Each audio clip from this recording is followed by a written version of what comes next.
everyone and welcome to CBL. This is your current affair class of Science and Technology और कौन से हफ्ते के हम Science and Technology के current affairs करने वाले हैं वो है December first week, that is 1st of December to 7th of December. तो चलते हैं, सबसे पहले आज के मेजर इश्यूज देख लेते हैं कि इस हफ्ते के दौरान कौन सी ऐसी साइंस में न्यूज थी जिन्होंने हेडलाइंस बनाई. तो let's have a look at the major issues.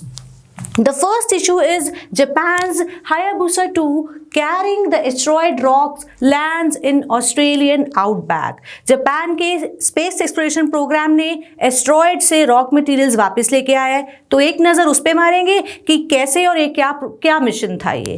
The next thing जो हम डिस्कस करने वाले हैं वो है ऑब्वियसली कोरोना वायरस. इस पेंडेमिक के ऊपर हर हफ्ते कुछ ना कुछ न्यूज़ आ रही है, तो इस बार की न्यूज़ है corona virus. IISc researchers that is Indian institute of science researchers ने एक और उपलब्धि हासिल की, और वो क्या थी कि रमन स्पेक्ट्रोस्कोपी और आर्टिफिशियल इंटेलिजेंस को यूज करके कोरोना वायरस की डिटेक्शन आसान हो जाए, उसका ट्रीटमेंट आसान हो जाए. तो इसे भी पढ़ेंगे और उससे पहले नजर डालते हैं अगली इशू पर, अगले न्यूज पर. That is world AIDS day, December 1st. सबको पता है वर्ल्ड एड्स डे है, और इस वर्ल्ड एड्स डे पर एक टारगेट छूट गया. दैट इज बाय 2020 जो था टारगेट था यूनाइटेड नेशंस का to collect the data of all the people surviving with HIV, और उसका एक मिशन रह गया. तो वो क्या मिशन था उसे भी देखेंगे.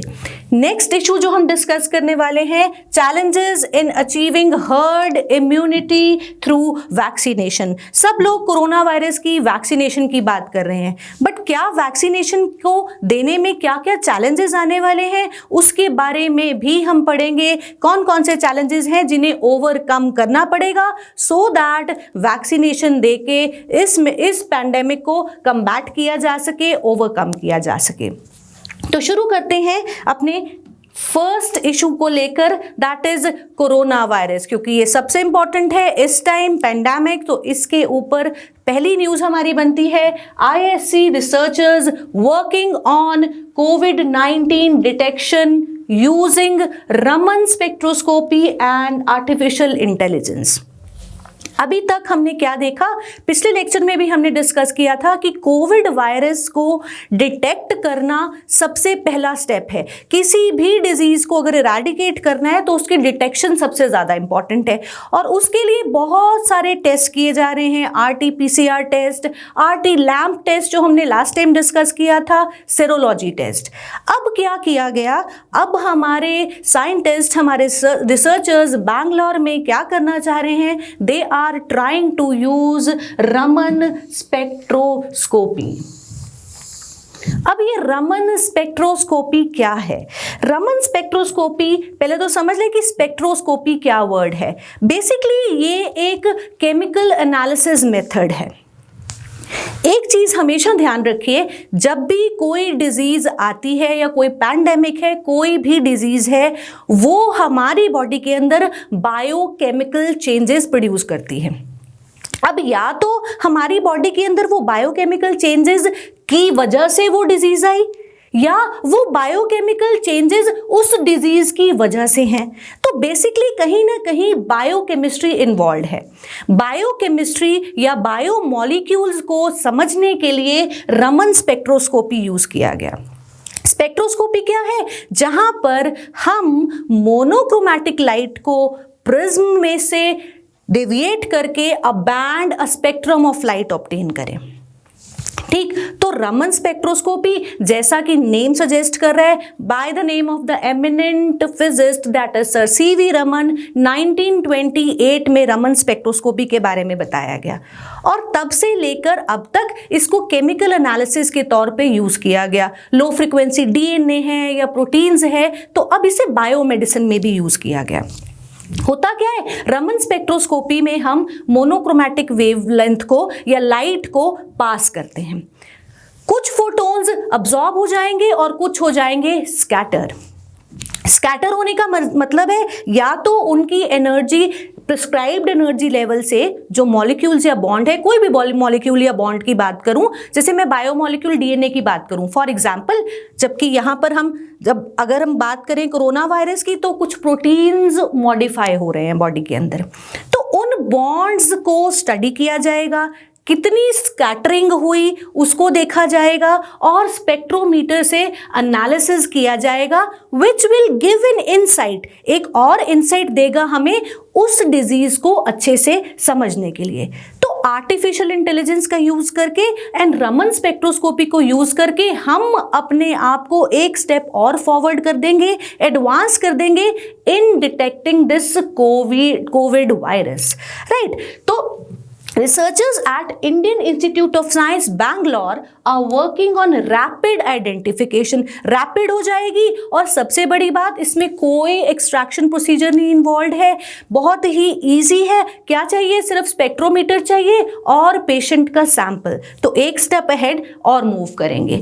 Raman spectroscopy is a non destructive chemical analysis technique. जैसे कि मैंने आपको बताया, किसी भी बायोमॉलिक्यूल के अंदर लाइट जब मोनोक्रोमैटिक लाइट डाली जाए, पास की जाए, तो कितनी स्कैटरिंग हो, दैट इज रमन स्कैटरिंग के नाम से, जिसको हम जानते हैं केमिस्ट्री में, उसको पढ़ा जाता है। और वो जो स्पेक्ट्रम ऑब्टेन्ड है उसे कंपेयर किया जाता है कि कहां पर स्पेक्ट्रम जो है वो डेविएट कर गया। So it helps to understand the basic structure. और ऑब्वियसली अगर स्ट्रक्चर पता है कि कहां बायोकेमिकल चेंज हुआ है बॉडी के अंदर, तो वायरस की डिटेक्शन आसान हो जाएगी। ठीक है जी। It is a basic chemical analysis technique which provides detailed information about the chemical structure, phase, crystallinity and molecular interactions।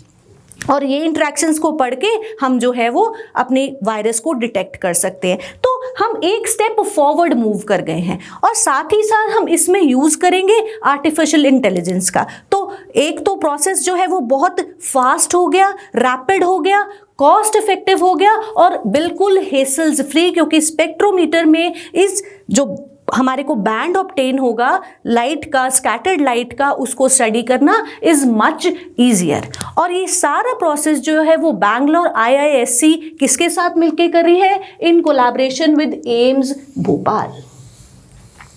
तो आप ये याद रखेंगे, जैसे हमने लास्ट वीक पढ़ा कि कोरोना वायरस के लिए बहुत सारे टेस्ट आए, तो अब हम एक स्टेप और फॉरवर्ड मूव कर रहे हैं एंड वी आर ट्राइंग कि रमन स्पेक्ट्रोस्कोपी और आर्टिफिशियल इंटेलिजेंस को यूज करके हम कोरोना वायरस की डिटेक्शन और फिर उसकी रोकथाम के बारे में और आगे एक स्टेप बढ़ सके।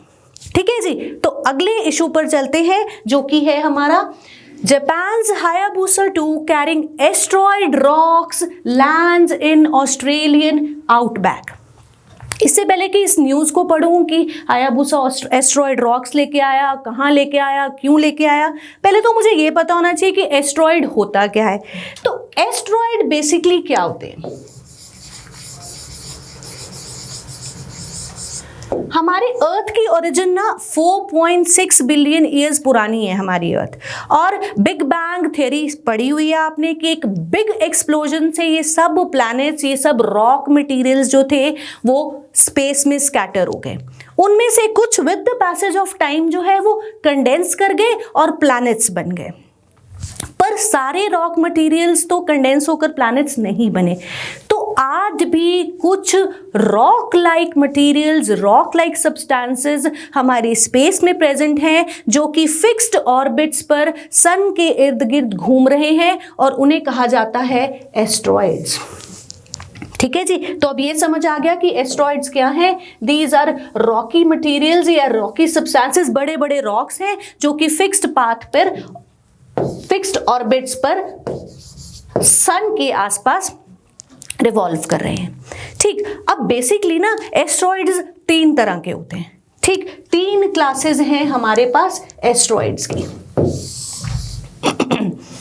एक तो वो एस्ट्रॉइड्स हैं जो कि सबसे कॉमन एस्ट्रॉइड बेल्ट के अंदर रॉकी मटेरियल्स आज भी रिवॉल्व कर रहे हैं, जो कि है मार्स और जुपिटर के बीच में। मार्स और जुपिटर के बीच में बहुत सारे एस्ट्रॉइड्स आज भी हैं। वो है हमारी फर्स्ट क्लास ऑफ एस्ट्रॉइड्स। ठीक। सेकेंड क्लास ऑफ एस्ट्रॉइड्स है हमारी ट्रोजन्स, TROJANS। अब ये क्या है? ये वो एस्ट्रॉइड्स हैं जो कि हमारे मेजर प्लैनेट्स के आसपास ऑर्बिट्स पर घूम रहे हैं, उन्हें कहा जाता है ट्रोजन्स। यानी कि मेजर जो हमारे प्लैनेट्स हैं, जैसे जुपिटर हो गया, अर्थ हो गया, मार्स हो गया, ये उनके साथ अपना ऑर्बिट शेयर करते हैं। नासा ने 2011 में हमारे को बताया कि जुपिटर ट्रोजन्स प्रेजेंट हैं, मार्स ट्रोजन्स प्रेजेंट है, और अब बात की जा रही है अर्थ ट्रोजन्स की, यानी कि ये अपना ऑर्बिट शेयर कर रहे हैं बिगर प्लैनेट्स के साथ। अब जो हमारी थर्ड कैटेगरी ऑफ ट्रोजन्स है ना, वो है हमारी near earth, third category of asteroids. Trojans बोला मैंने, ट्रोजन्स तो ये थे। जो हमारी थर्ड कैटेगरी ऑफ एस्टेरॉइड्स है वो है नियर अर्थ एस्टेरॉइड्स, जिनको हम लिखेंगे NEA। नियर अर्थ एस्ट्रॉइड्स, जैसे कि इनका नाम ही बता रहा है कि ये अर्थ के पास हैं और अर्थ के साथ जो है अर्थ के ऑर्बिट के बहुत पास हैं। अब सबसे बड़ी बात ये आती है कि ये ना अप्रॉक्सीमेटली 10,000 इन नंबर है जो हमारे नियर अर्थ एस्ट्रॉइड्स हैं, और इनमें से कुछ अप्रॉक्सीमेटली 1400 के करीब कुछ हैं PHA। आप सब सोच रहे होंगे कि मैं ये सब क्यों बता रही हूँ, क्योंकि हमने न्यूज़ को समझना है ना, तो हमें पता तो होना चाहिए कि एस्ट्रॉइड्स है क्या, और हम क्यों जापान को ज़रूरत महसूस हुई कि वहाँ से एस्ट्रॉइड रॉक उठा के लाओ। तो पहले तो मुझे यही पता होना चाहिए कि एस्ट्रॉइड क्या है। तो मैं वापस आती हूँ PHA पे, that is potentially hazardous asteroids. 1400 के करीब एस्ट्रॉइड्स ऐसे हैं जो कि आने वाले टाइम में या अभी रिसेंट फ्यूचर में हमारी अर्थ के लिए हैजर्डस हो सकते हैं, तो उन्हें समझना बहुत ज़रूरी है। ठीक है, और उनमें से ही एक बहुत इम्पॉर्टेंट एस्ट्रॉइड है RYUGU, RYUGU, RYUGU। तो जो जापान की एरोस्पेस एक्सप्लोरेशन एजेंसी है, उसने अपना एक हायाबुसा 2 मिशन लॉन्च किया जो कि इस RYUGU एस्ट्रॉइड से रॉक्स को वापस लाएगी। ठीक है, अब मुझे ये भी पता है कि एस्ट्रॉइड क्या है, और मुझे ये भी पता है कि एस्ट्रॉइड से रॉक लाने की ज़रूरत क्या है, क्योंकि सबसे पहली बात तो कि ये हमारे अर्थ के लिए हैजर्डस हो सकते हैं, तो अगर हम इसको समझ लेंगे तो हम इनसे बच पाएंगे। दूसरा, ये एक और इंसाइट देंगे into the history of planets, क्योंकि ये भी तभी बने थे जब ये ब्रह्मांड बना, सोलर सिस्टम बना। ठीक है जी, जब सोलर सिस्टम बना तो एस्ट्रॉइड्स भी साथ में बने। अगर मैं वहाँ से रॉक के मटेरियल्स हमें मिल जाएंगे तो हम उसको बेटर समझ पाएंगे, the journey of formation of earth and all the other planets. ठीक जी, ये बात समझ आ गई एस्ट्रॉइड्स क्या, हम क्यों पढ़ना चाहते हैं। और हायाबुसा मिशन पे अगर आऊँ तो हम एक एस्ट्रॉइड जिस RYUGU, उस पर जापान की एक्सप्लोरेशन एजेंसी ने अपना ये मिशन लॉन्च किया। This is Hayabusa 2। उससे पहले एक हायाबुसा 1 थी जिसको हम हायाबुसा बोलते हैं, which was also launch by Japan in 2010। और एक और एस्ट्रॉइड था इटोकावा नाम का, उसको पढ़ा गया। ठीक है जी, तो ये था हायाबुसा, यानी कि जो फर्स्ट मिशन था। उसके बाद आया second mission which was launched from Japan's Tanegashima space centre in 2014 and it took 4 years to reach the asteroid RYUGU। तकरीबन ना 42 months लग गए इसको वहां पहुंचने में। तो पहली बार जब ये डॉक किया वहाँ पर, वो था जुलाई 2018 में, मिड ऑफ जुलाई में वहाँ पे पहुँचा, और वहाँ से इसने मटेरियल्स इकट्ठे किए। और सबसे इम्पॉर्टेंट बात यह है कि जापान पहली बार ऐसा हुआ कि हम एक ऐसे एस्ट्रॉइड पर जिसका डायमीटर 100 मीटर से कम है वहाँ पर डॉक किया गया। तो जापान ने पहली बार ये काम किया इस मिशन में, एक छोटे एस्ट्रॉइड पर डॉक करके वहाँ पर क्या किया गया, वहाँ से रॉक्स को एक्सकेवेट किया गया। वापस आती हूँ, 2014 में लॉन्च किया गया, 2018 जुलाई में ये पहली बार टच डाउन करता है और 2019 में इसने क्या किया, वहां पर एक छोटा सा एक्सप्लोजन किया टू क्रिएट अ क्रेटर, यानी एक बड़ा सा गड्ढा हो जाए और बजाय इसके कि सिर्फ हम ऊपर से रॉक मटेरियल इकट्ठा कर पाए, हम क्या करना चाह रहे थे कि नीचे से डिग करना चाह रहे। तो बेसिकली जापान की exploration agency that is JAXA, Japan's aerospace exploration agency ने ये काम किया ryugu एस्ट्रॉयड पर। अब जब मटेरियल ले लिया वहां से तो it had to come back, तो अब ये वापस आया है दिसंबर में एंड वो जो कैप्सूल है उसने, जो उस मटेरियल का कैप्सूल था उसने उसे भेजा है वापस। और कहाँ पर लैंड किया है ये, कहाँ पर, when it entered the earth surface तो फिर से लेट हो गया, उसमें आग लग गई। तो वो जो बॉक्स है वो कहाँ पर है, वो है ऑस्ट्रेलिया के वूमेर में, ठीक है, which is a military region. Woomera region है साउथ ऑस्ट्रेलिया में, ठीक, जिसकी मैंने ना अभी आपको पिक्चर्स भी दिखाई। अगर मैं बात करूं यहाँ पे, ठीक है जी, तो जापान की एजेंसी ने दिस बॉक्स वाज ड्रॉप्ड, इस बॉक्स से जो है वो रिट्रीव किया गया material and this will be sent to JAXA that is Japan's exploration agency, ताकि वो इस एस्ट्रॉयड मटेरियल को अच्छे से पढ़ सकें। और कुछ material as per the pact जो है वो नासा को भी दिया जाएगा, जो पैक्ट साइंड है उसके अकॉर्डिंगली, ताकि इस मटेरियल को पढ़ा जाए। तो बेसिकली ryugu को पढ़ने का हमारा मकसद ये था कि एक तो वो पोटेंशियली हैजर्डस एस्ट्रॉयड है, आपको पता है कि पोटेंशियली हैजर्डस एस्ट्रॉयड क्या है, ठीक है जी, उसके मटेरियल को लाकर अर्थ पे पढ़ा गया और इनसाइट ली जाएगी into the how this solar system, how the various planets originated, ठीक है जी। और ये कहाँ पर लैंड हुआ है, on Sunday that is December 6th in the Woomera military campus of southern Australia, ठीक जी, खाली स्पेस है तो it was a perfect space for landing of this box.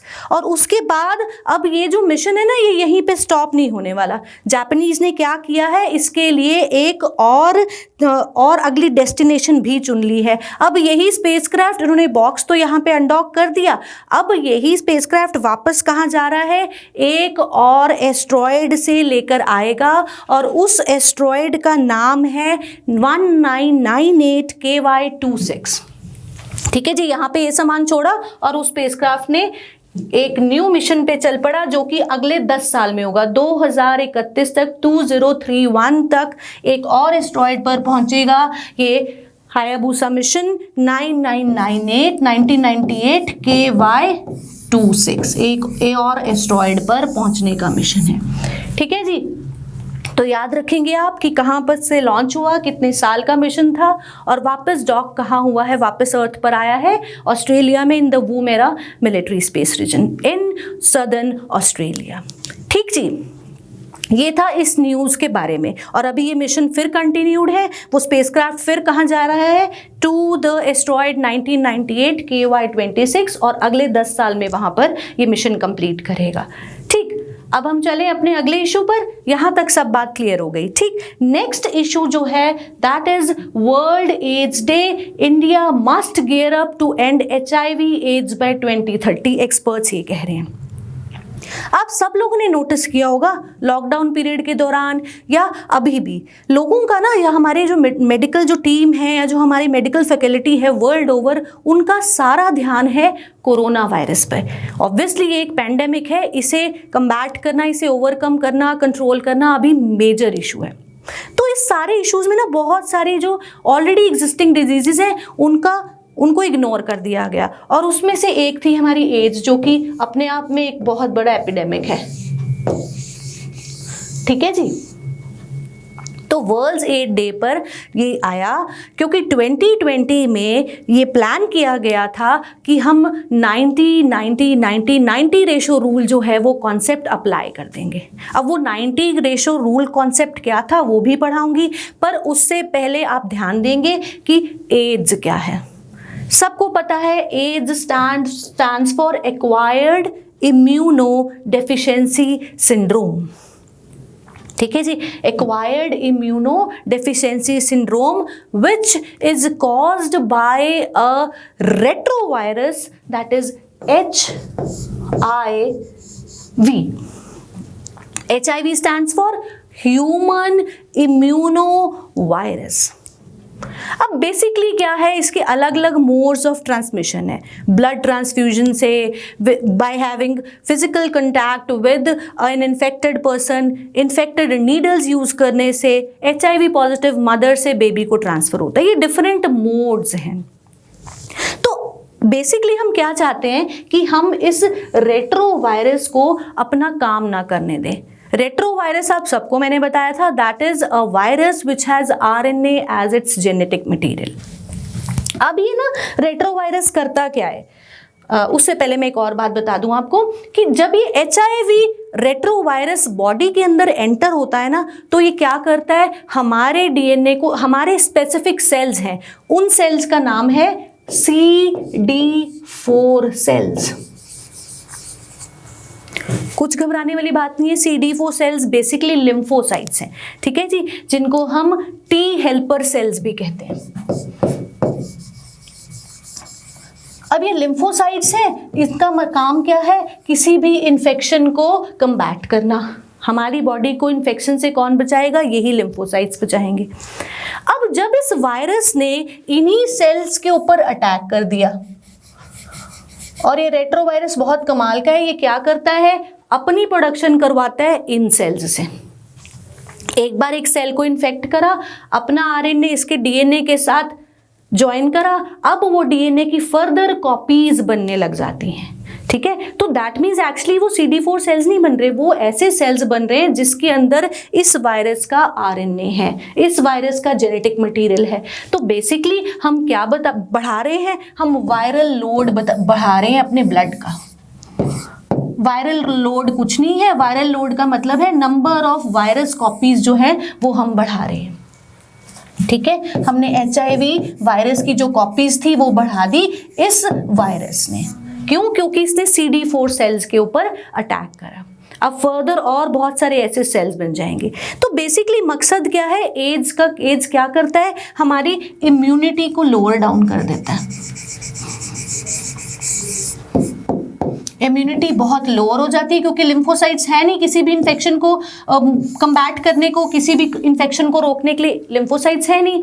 तो कोई एक छोटी सी भी चीज़ होगी ना, फ्लू हो गया, इन्फ्लुएंजा हो गया, निमोनिया हो गया या हर्पीज है, तो ऐसे जो अपॉर्चुनिस्टिक इन्फेक्शंस होते हैं जिनको हम OIs बोलते हैं, दैट इज अपॉर्चुनिस्ट इन्फेक्शंस। छोटे छोटे इन्फेक्शंस जब उनको पता चल गया कि भाई इस बंदे का तो इम्यूनिटी सिस्टम है लो, तो वहां पे वो क्या करेंगे, एक्चुअली आपको हैरानी होगी जान के कि एड्स से बहुत कम लोग की डेथ होती है। मोर्टेलिटी एड्स की कम है, बट एड्स रिलेटेड डिजीजेस से ज़्यादा होती है।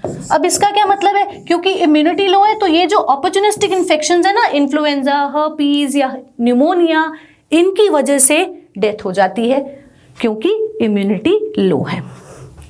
अब बेसिकली यूनाइटेड नेशंस या वर्ल्ड ओवर हम क्या कोशिश कर रहे हैं, हम कोशिश ये कर रहे हैं कि इस HIV इन्फेक्शन को रोका जाए। और HIV इन्फेक्शन को रोकने के लिए एक ट्रीटमेंट है हमारे पास, that is anti retroviral therapy.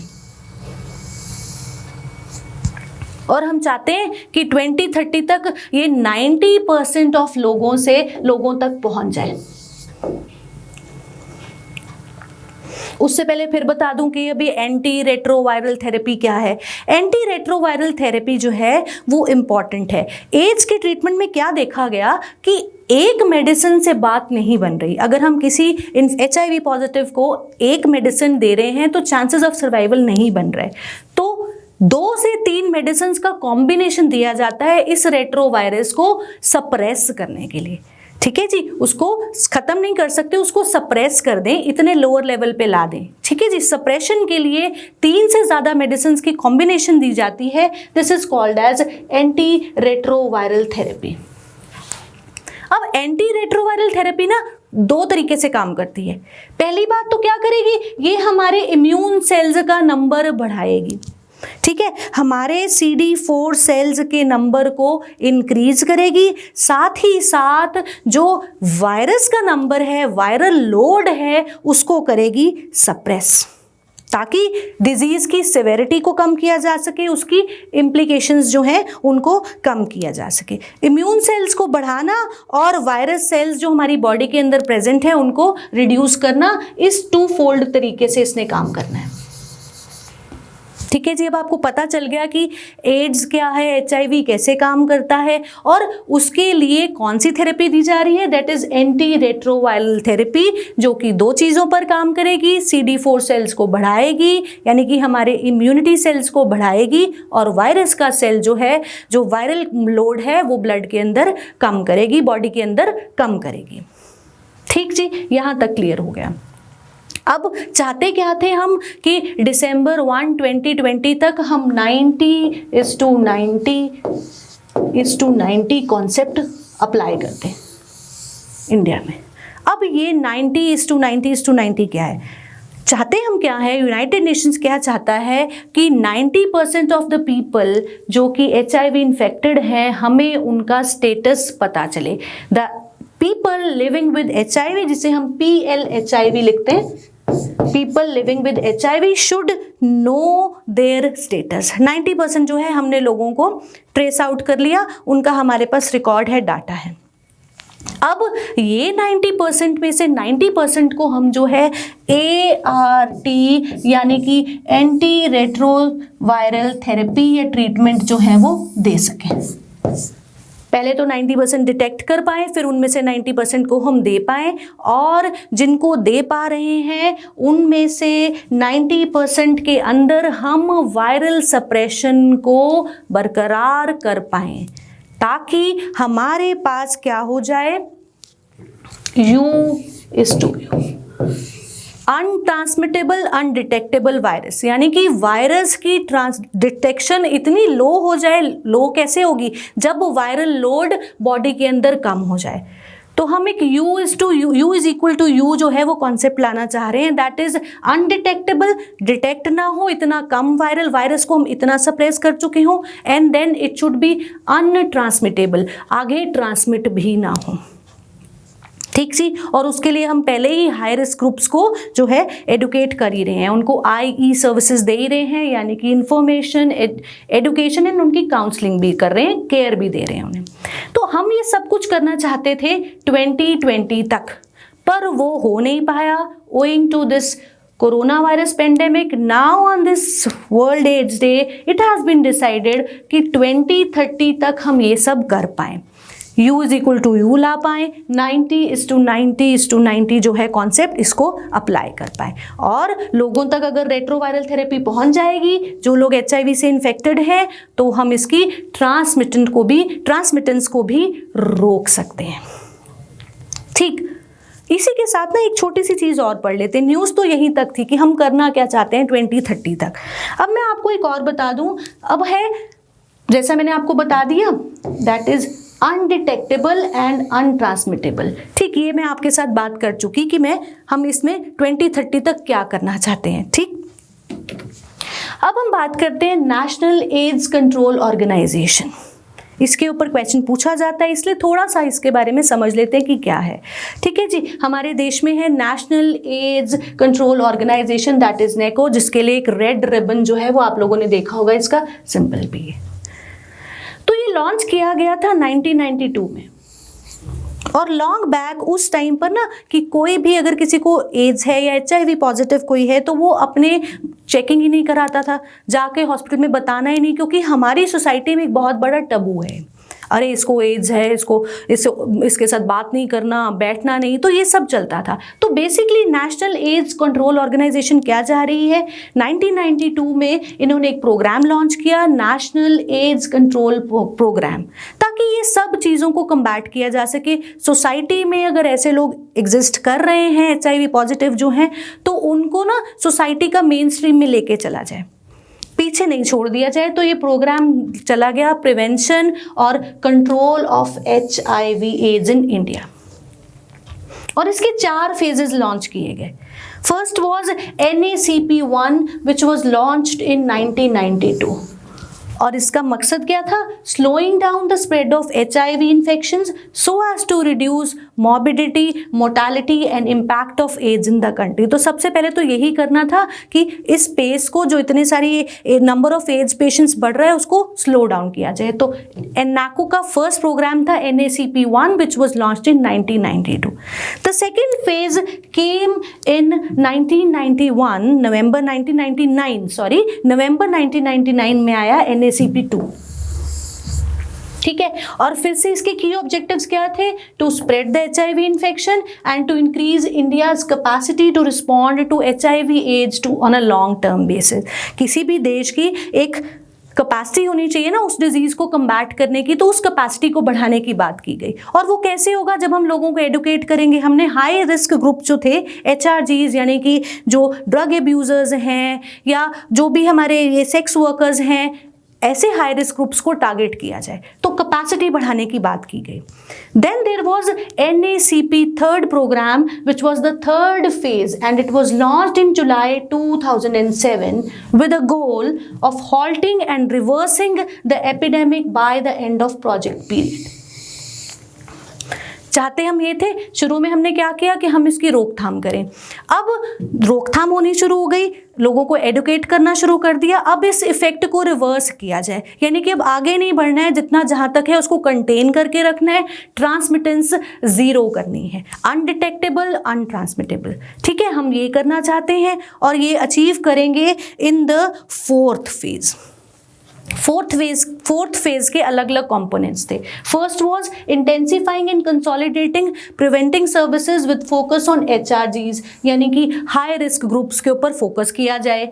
Expanding IEC services, ठीक है जी, एजुकेशन देना, उनको केयर देना, उनके साथ उनको इन्फॉर्मेशन देना। तो इन्फॉर्मेशन, एजुकेशन, केयर, ये तीनों चीजें प्रोवाइड करेंगे हाई रिस्क ग्रुप्स को, तो ही बात बनेगी। Third, the next component was strengthening the institutional capacities, and then there was strategic information management systems. एक पूरा information system बनाया जाए जहाँ पे high risk groups को क्या किया जाए, टारगेट किया जाए और उनकी मदद से ही इस डिजीज को रोका जाए।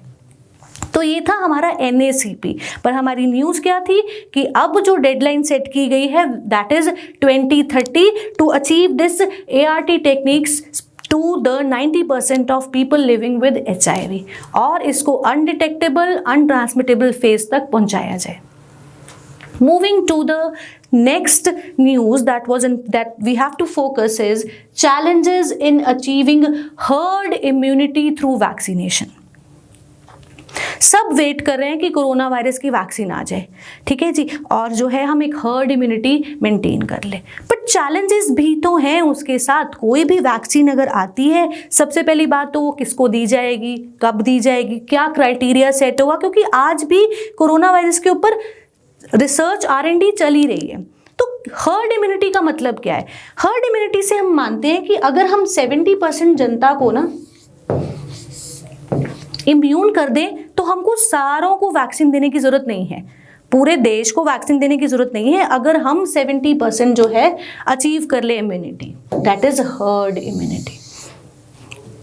पर मुद्दा फिर वही है बहस का कि कैसे डिटर्मिन करेंगे, क्योंकि जो हमारा कोरोना वायरस है वो बाकी वायरसेस से बहुत अलग बिहेव कर रहा है और सभी साइंटिस्ट, रिसर्चर्स अभी भी इसको पढ़ रहे हैं। तो बहुत सारे अभी चैलेंजेस हैं इस chain of propagation, chain of transmission को तोड़ने के लिए। Breaking the chain of transmission with a partial vaccination of population may not be possible. ठीक, हम ये कहते हैं कि हम कुछ हिस्से को जो है, कुछ पार्ट ऑफ पॉपुलेशन को इम्यून कर दे, पर क्या उससे सारा देश, सभी लोग इम्यून हो जाएंगे? और दूसरी बात, क्या क्राइटेरिया है जिससे हम डिसाइड करेंगे, one has to be rational, कि हम इन लोगों को वैक्सीनेशन देना चाहते हैं, बाकियों को नहीं देना चाहते। There has to be a rational, और उसमें पब्लिक कंसेंट होना बहुत ज़रूरी है, जो कि अगेन एक बहुत ही बड़ा चैलेंज है। दूसरी इंपॉर्टेंट बात, इस चीज़ को, इस चेन को तोड़ने के लिए जो मेजर चैलेंज आ रहा है दैट इज अनइवन ट्रांसमिशन। अब हमें ना एड्स वायरस की अगर मैं बात कर लूँ, पता है कि हाई रिस्क ग्रुप पे कैसे है, किसको हो सकता है और कैसे प्रिवेंट कर सकते हैं, पर अभी SARS-CoV-2 वायरस के बारे में तो हमें पता ही नहीं है कि इतनी अनइवन ट्रांसमिशन है इसकी। अब खुद ही आप देख लो, आप हमेशा पढ़ते हो ना, इतनी मोर्टालिटी रेट है, इतना डेथ रेट हो गया, अपना परसेंट इंक्रीज हो गया। कुछ लोगों को कोरोना वायरस से कोई खास फर्क नहीं पड़ रहा और कुछ लोगों की डेथ तक हो रही है, तो दैट मीन्स बहुत ही अनइवन ट्रांसमिशन है। और हमारे जो फ्रंट लाइनर्स हैं, जो डॉक्टर्स हैं या जो पुलिस ऑफिसर्स हैं, वो इस चीज़ में काम कर रहे हैं, हमेशा उनके साथ काम किया उन्होंने, तो वो तो पहले से ही एक low level of immunity attain कर चुके हैं, because they have been working in close contact with those who have been treating the COVID patients. तो इतनी अनइवन ट्रांसमिशन, ये देखना कि किसके ऊपर ज़्यादा फर्क डालेगा वायरस, कितना नहीं फर्क डालेगा, ये this is going to take a long way इस चीज़ को समझना, और ये एक मेजर हर्डल है हर्ड इम्यूनिटी अटेन करने में। ठीक, दूसरा, हम सब ऑक्सफोर्ड वैक्सीन की वेट कर रहे हैं और हमें ये पता है कि 2 डोजेस चाहिए कम से कम इस वैक्सीन की, ताकि कोरोना वायरस अपना इम्पैक्ट ना दिखा सके। तो 2 doses of vaccine are needed for protection and increased vaccine hesitancy, particularly as the vaccine development and testing are seen to be rushed। तो पहली डोज के बाद दूसरी डोज की वेट करनी पड़ेगी और उसका क्या रिजल्ट आता है उसको भी देखना पड़ेगा। So this is again a major challenge. फिर बात करती हूँ एम हाई। अब हम क्या चाह रहे हैं कि डॉक्टर भान जो हैं वो क्या चाहते हैं, जो हमारे इस इम्यूनोलॉजिकल सर्वे के हेड हैं वो क्या चाह रहे हैं कि हम हाई एम करें, हम कोशिश ये करें कि हम सब तक पहुँचें, सबको वैक्सीन दी जाए। इफ़ वी एम हायर तो हम 70% हर्ड इम्यूनिटी जो है वो अटेन कर पाएंगे, और which in our country like India is really hard to have such a aim and then realise it. ठीक, नेक्स्ट इंपॉर्टेंट चीज़ जो है दैट इज एथिकल चैलेंजेस। फिर वही बात आ गई कि इसको वैक्सीन देनी है, इसको नहीं देनी, तो how do you justify it ethically. Ethically आप कैसे रैशनल अपना बताओगे पब्लिक को, पब्लिक तक बताना ज़रूरी है, उनका सपोर्ट ज़रूरी है। So again a number of challenges are there जिनको आने वाले टाइम में हमें देखना पड़ेगा। अगर हम इन चैलेंजेस को कम कर पाए तो ही हम इस कोरोना वायरस पेंडेमिक के अगेंस्ट अपने देश को बचा पाएंगे। ठीक है जी, तो आज के लेक्चर में हमने ये देख लिया कि चैलेंजेस क्या क्या हैं। अच्छा, एक चीज और है that is updating the evidence. ये एक ना और बहस का मुद्दा है। वो कैसे? अब बहुत सारे लोगों को ना कोरोना हो चुका हुआ है, ठीक, क्या उनको वैक्सीन की जरूरत है? अगर उनको इम्यूनिटी मिल गई है, और क्या वो इम्यूनिटी इतनी देर तक रहेगी कि उन्हें वैक्सीन की ज़रूरत नहीं है? और अगर ऐसा है तो इसका एक और एस्पेक्ट है कि उनमें जो इम्यूनिटी आई थी, अगर ऐसे लोगों को जिनको कोरोना हो चुका हुआ है उनकी इम्यूनिटी स्ट्रांग है, तो उनको डोजेज पहले देनी चाहिए ताकि वो एक बेटर रिजल्ट दे पाए जब ये वैक्सीन इंट्रोड्यूस की जाए उनकी बॉडी के अंदर। तो 2 चीज़ें हैं, एविडेंस अभी भी अवेटेड है, अभी भी अपडेट करना जरूरी है। 2 तरह के लोग हैं जिनमें बहस छिड़ी हुई है। वो ये कहते हैं कि अगर जिनको कोरोना हो चुका हुआ है उन्हें मेडिसिन की ज़रूरत नहीं है, क्योंकि उनके अंदर जो नेचुरल इम्यूनिटी आई है that is good enough to save them from the corona virus. दूसरा एस्पेक्ट क्या है जिसके एविडेंस अभी नहीं है कि क्या जिनको कोरोना हो चुका है, जिनकी पहले से इम्यूनिटी थोड़ी है, अगर उन पर मेडिसिन ट्राई की जाए, उन्हें दी जाए तो बेटर रिजल्ट्स आते हैं या नहीं, ये एक और चैलेंज है। Another contentious area in the question of vaccinating those who have already been infected, और जिनको पहले से इन्फेक्शन हुआ है तो वो वैक्सीन लेंगे, ये भी तो हो सकता है कि उनके अंदर एक और खराब चीज़ देखने को मिल जाए, वो ज़्यादा इन्फेक्ट हो जाए। तो कितना सही है जिन लोगों को वैक्सीन दी गई है, उन जिनको कोरोना हो चुका है, उनको वैक्सीन देना या ना देना। So it is time that we start some quick trials, हम कुछ क्विक ट्रायल्स दें to update the evidence based on the contextual needs, says doctor Giridhar Babu, जो ये कह रहे हैं कि हमें इस पर काम करना पड़ेगा, देखना पड़ेगा कि कैसे कोरोना वायरस एक पहले से कोविड इन्फेक्टेड जिसको हो चुका है उस पर कैसा असर दिखाएगी। स्टिल अवेटेड, स्टिल एक मेजर मुद्दा कि वैक्सीन किसको देनी है, किसको नहीं देनी है। तो चैलेंजेस हैं बहुत सारे। और इन चैलेंजेस को कम्बैट करना पड़ेगा। तो आज के लिए हमारे यही मेजर इश्यूज थे। फिर मिलेंगे। Until then please study and we'll meet soon. Thank you.